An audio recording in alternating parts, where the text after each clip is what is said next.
पर सब लोग हो गुरु गाई के गोबर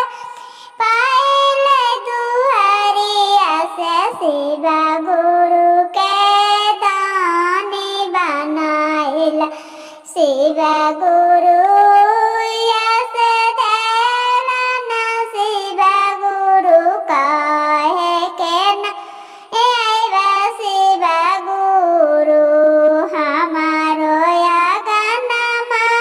शिव गुरु आओ की मारो यगन मने सब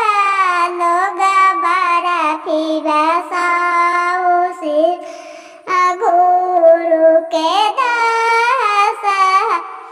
या से बरफी बिछाओ शिव गुरु कैसे के बिछाइबा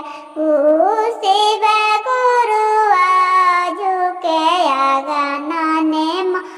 करबो शिव गुरु तो